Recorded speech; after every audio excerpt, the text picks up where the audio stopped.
In 1930, the United States passed the Smoot-Hawley Tariff Act. It was supposed to protect American workers. It was supposed to make America stronger.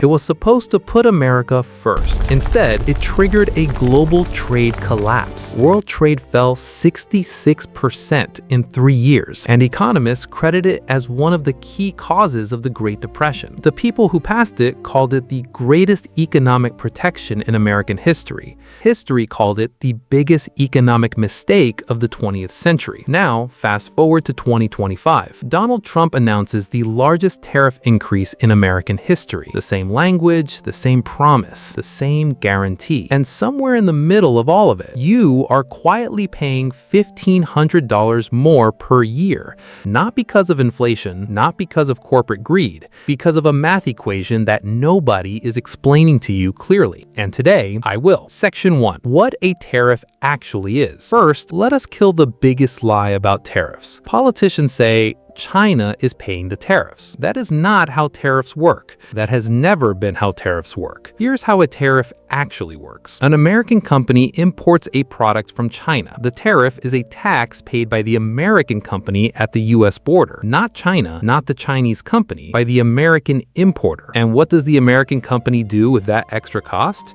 They pass it to you at checkout every single time. This is not a theory. This is basic economics, and it has been proven every single time tariffs have been used in the last 200 years. The Tax Foundation calculated that Trump's 2025 tariffs amount to the largest tax increase on Americans as a percentage of GDP since 1993. Not a tax on China, a tax on you. $1,500 per household per year. Section 2. The timeline. How we got here. Let us follow exactly what happened, because this story moves fast. February 4, 2025. Trump imposes 10% tariffs on all Chinese imports. Reason given? Fentanyl trafficking. China retaliates immediately. Tariffs on American farm products. Chicken, pork, soy, beef. March 4, 2025. Another 10% added on China. China retaliates again. 15% on more American agricultural exports. April 2nd, 2025, Liberation Day, Trump announces 34% additional tariffs on all Chinese goods, plus tariffs on 180 other countries. China retaliates with 34%. By early May 2025, U.S. tariffs on China, 127%.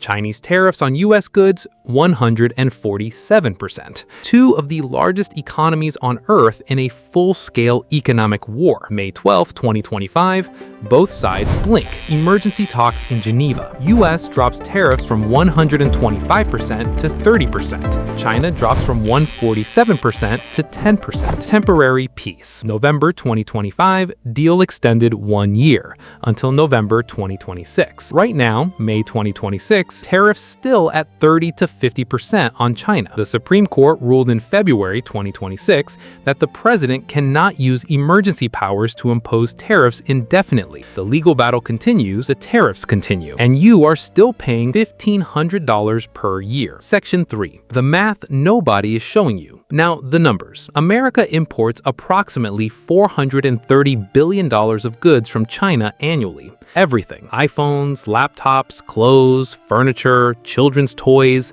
solar panels, medical equipment, car parts. 30% tariff on $430 billion equals $129 billion in additional costs flowing through the American economy every single year. There are approximately 130 million households in America. $129 billion divided by 130 million households equals roughly $1,000 per household per year just from China tariffs alone. Add tariffs on Canada, Mexico, Europe, steel, aluminum, semiconductors. Total tariff burden on American households, $1,500 every year, whether you buy Chinese products or not. Because when one company's costs rise, every competitor raises prices too. That's called price anchoring, and retailers use it automatically. Apple doesn't manufacture in China because they love China. They manufacture there because it saves $200 to $400 per iPhone in production costs. 30% tariff means Apple either absorbs that cost, which cuts their profit margin, or passes it to you, which raises the iPhone price. Apple has never in its history chosen to cut its profit margin. Section 4. Who actually wins? Here's the part nobody puts in the press conference. American manufacturers, some win, most don't. The steel industry wins. 25% tariff on imported steel means American steel companies can charge more. But every American company that uses steel to make things, cars, appliances, construction, now pays more for their raw materials. Ford estimated that Trump's first round of steel tariffs in 2018 cost them $1 billion extra per year. That cost went to car buyers. American farmers, they lose. China specifically targeted American agricultural exports in retaliation. Soy farmers, corn farmers, pork producers, wheat growers. China was America's largest agricultural export market. Now they buy from Brazil, Australia, Canada. American farm bankruptcies hit a 10-year high in 2019 during Trump's first trade war. The government then paid $28 billion in farm bailouts using taxpayer money to compensate farmers for the damage caused by the tariffs.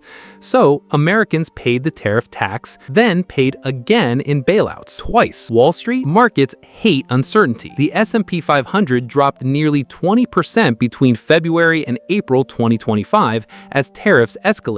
$10 trillion in market value wiped out in 3 months. Every retirement account, every pension fund, every 401k, down 20% because of a trade policy that was announced on social media. China, their economy slowed, their exports dropped, their manufacturing sector contracted, but they found new buyers. Europe, Southeast Asia, Africa, the Middle East. America lost its leverage as China diversified. The tariffs hurt China, but they hurt America too, and the pain was not equally distributed. Section 5. The bigger picture. Now, zoom out, because this is not really about iPhones or soybeans. This is about the global economic order that has existed since 1945. After World War II, the United States built a system: free trade, open markets, globalization. America was the architect. America was the enforcer. America was the biggest beneficiary. For 80 years, that system made America the wealthiest country in human history.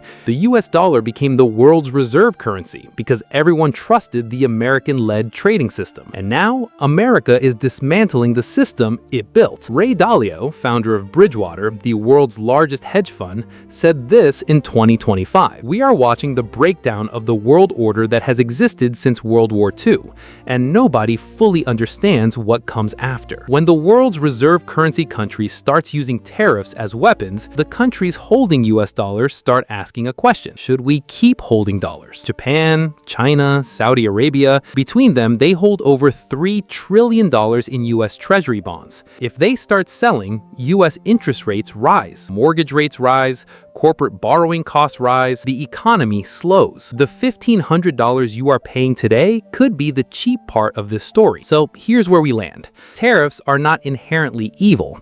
Sometimes they work. Sometimes protecting domestic industries makes strategic sense. But there's a cost. There's always a cost. And the cost is never paid by the country being targeted. It's paid at checkout by the person buying the product every single time. In every country, in every century that has ever tried this. The Smoot-Hawley tariff of 1930 was supposed to protect American workers. It helped cause the Great Depression. Trump's tariffs of 2025 were supposed to bring manufacturing back. They cost American households $1,500, triggered a stock market crash, destroyed farm export markets, and started a legal battle that is still not resolved in 2026. The math doesn't care about the intention, and the $1,500 leaving your wallet every year doesn't care either. Every news channel will tell you what Trump said about tariffs today.